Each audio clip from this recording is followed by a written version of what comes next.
mustikaning bumi kuwi aja sampai geser, aja sampai ngalih.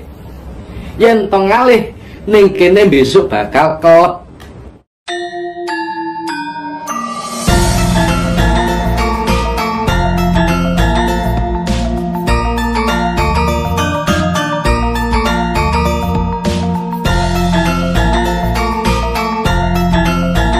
Sejarah Indonesia, terutama kepemimpinan Romo, mulai dari Pak Karno sampai terakhir Pak Jokowi sekarang, itu kan semuanya rata-rata bahkan mayoritas orang Jawa. Ada apa Romo dengan Pulau Jawa? Semua pemimpin kita itu dari orang Jawa. Jadi wah itu ke Prabon itu kan ada di Pulau Jawa Romo. Ya, karena kita ada di Pulau Jawa, maka yang berhak menduduki tahta kepemimpinan adalah orang Jawa. Jika bukan orang Jawa, apa tidak bisa? Bisa saja, tapi akan membawa suatu pertanda yang tidak enak, membawa suatu yang tidak enak. Apa itu? Akan terjadi peralihan dan pergolaan. Maka ya tetap orang Jawa. Dan mengapa kok selalu Jawa? Ya Jawa itu adiluhung. Jawa ini adalah bayangan surga. Gimana tidak bayangan surga? Jika kita mendengarkan dawuh-dawuh para ulama besar, para kiai, menyebutkan bahwasanya di surga itu segalanya serba ada, apa-apa tinggal ada. Nah, Indonesia, apa Pulau Jawa apa tidak seperti itu? Pulau Jawa ini, bahkan batang kayu kamu lempar bisa kamu makan, menjadi sumber makan. Ayo, coba potong itu batang ketela, kamu lemparkan, akhirnya akan tumbuh, dan tumbuhan itu bisa kamu makan, bisa kamu nikmati. Segala sesuatu tersedia dengan sendirinya. Coba ikan di laut, ikan di kali itu sampan pernah nanem? Selalu ada, tersedia kan?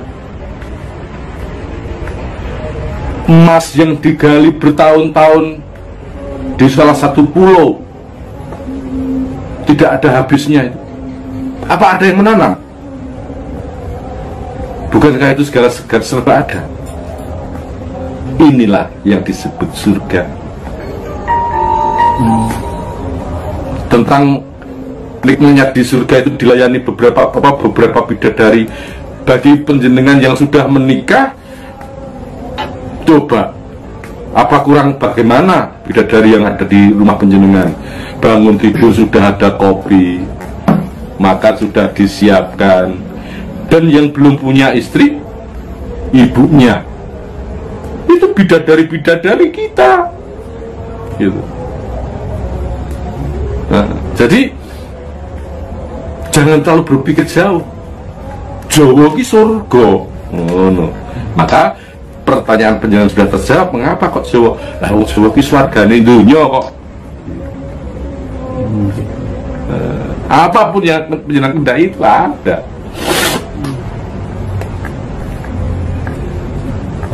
Di dalam itu Romo, di ramalan Joyoboyo itu kan salah satunya ada kata-kata kali ilang keduni, pasar ilang kumandani. Nah itu maksudnya berikut loh. Ya sekarang gini, kalau itu nyata, jadi itu nyata.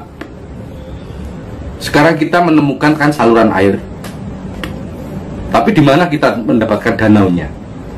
Nggak ada. Danaunya sudah teruruk menjadi perumahan. Tinggal kali-kali untuk aliran agar air hujan tidak mambek atau tidak berhenti gitu aja, ya kan?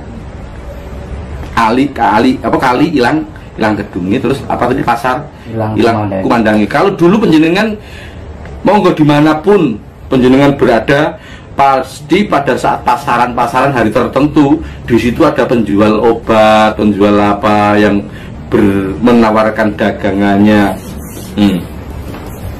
Nah, sekarang gembrembjeng itu sudah hilang.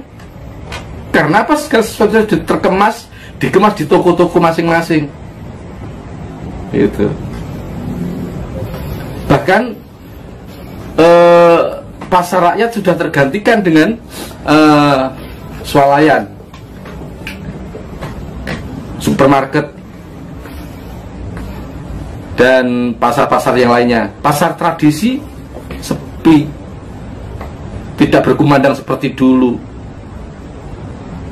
Wah, rame dulu. Kalau mungkin hanya sekarang itu masih ada kalau penjenengan jalan-jalan di Solo ya, di Solo atau tepatnya di Pasar Klewer, itu ada masih di speaker itu disuarakan itu, monggo bat kadas, bat kurap dan lain sebagainya, itu ada. Tapi itu kaset itu. Iya, itu ada. Jadi dulu setiap pasar pasti ada penjual yang menawarkan dagangannya seperti. Sekarang tidak. Bahkan semakin lama semakin penawaran itu sudah tidak bersuara. Kenapa? Cukup lewat HP. Golek mencari apa saja ada, gitu kan? Pedagang-pedagang onlinean itu tinggal tekan mau apa, COD apa. Ya. Terus ini Romo, terkait ramalan Joyoboyo. Seperti di Sidoarjo kan terjadi lumpur lapindo sampai sekarang kan nggak bisa ditanggulangi. Ya. Saya pernah baca di ramalan Joyoboyo bahwa Surabaya akan tenggelam, Joyoboyo akan tenggelam. Apakah termasuk lumpur ini termasuk salah satu bukti Romo untuk ramalan Joyoboyo? Ya, kalau itu sudah nyata kan. Jadi gini ya, untuk lumpur lapindo itu kan daerah lumpur lapindo atau di wilayah Sidoarjo itu di desa apa itu yang namanya itu Porong ya, Porong. Nah, itu kan konon dulu dikenal dengan salah satu kerajaan Yawastino. Jadi di Porong itu dulu ada kerajaan besar bernama Yawastino. Ratunya bernama Darmokusumo Darmosarono. Dua bersaudara ini tah dari Panikesit. Konon ceritanya seperti itu. Nah, suatu saat si Sang Prabu Darmokusumo Darmosarono ini menikah dengan Dewi Pramesti dan Sukesi, putri daripada Sri Aji Joyoboyo. Itu. Nah, di saat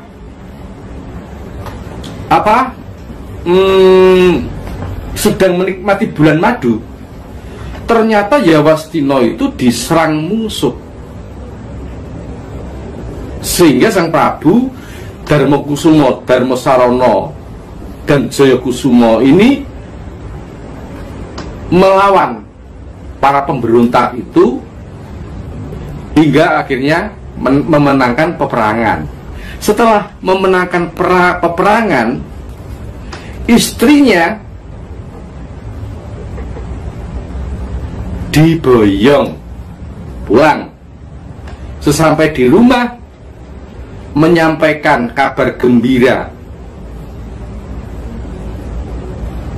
bahwa Sang Pramesti dan Sukesi ini hamil. Lah, Darmokusumo Darmosarono ini tidak terima. Lah, wong saya perang kok istri saya hamil, siapa yang menghamili? Lah, wong tadinya kan sudah dikumpuli, ya otomatis hamil kan. Nah, karena terbakar api cemburu, Dewi Pramesti dan Sukesi dipulangkan. Itu. Sesampai dipulangkan, Sri Aji Jayabaya marah, tidak terima. Darmo Kusumo, Darmo Sarono, kamu sudah menyalahi kuasamu.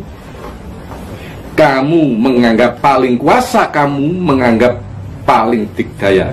Maka pada detik ini saya mintakan kepada Sang Pencipta, Sungsang Bawono Balik Yawastino. Pada ucapan itu tiba-tiba petir menyambar dan tenggelamlah Yawastino, amblas atau tenggelam ke dasar bumi menjadi lumpur. Nah, di tahun itu daerah situ menjadi rawa-rawa lumpur, pancen kuno kuwi sego rendut. Nah, karena menjadi lautan itu tadi, Sang Prabu merasa berdosa, menancapkan mustikaning bumi. Mustikaning bumi kuwi aja sampai geser, aja sampai ngalih. Yen to ngalih ning kene besok bakal kelep. Karena saya ditangisi anak dan keponakan saya Pramesti dan Sukesi, maka saya harus menanam mustika bumi ini. Wahai anak cucuku, mohon mustika bumi ini jangan sampai bergeser dari tempatnya. Jika ini sampai bergeser, maka akan tenggelam. Nah, setelah ditanami mustika bumi ini, tempat itu menjadi padat kembali, menjadi rata kembali. Tapi wasiat tadi, mustika bumi jangan sampai bergeser. Nah, karena ulah keserakahan manusia yang ingin menguasai isi bumi tanpa dicari di mana harusnya menancapkan bur. Nah, mungkin di situ letak sumbu atau tempatnya mustika bumi tertanam, kenabur, geser, nyembur, kelep kalian. Nanti kalau gitu nggak bisa ditanggulangi loh. Kalau itu sudah merupakan sabda atau karma.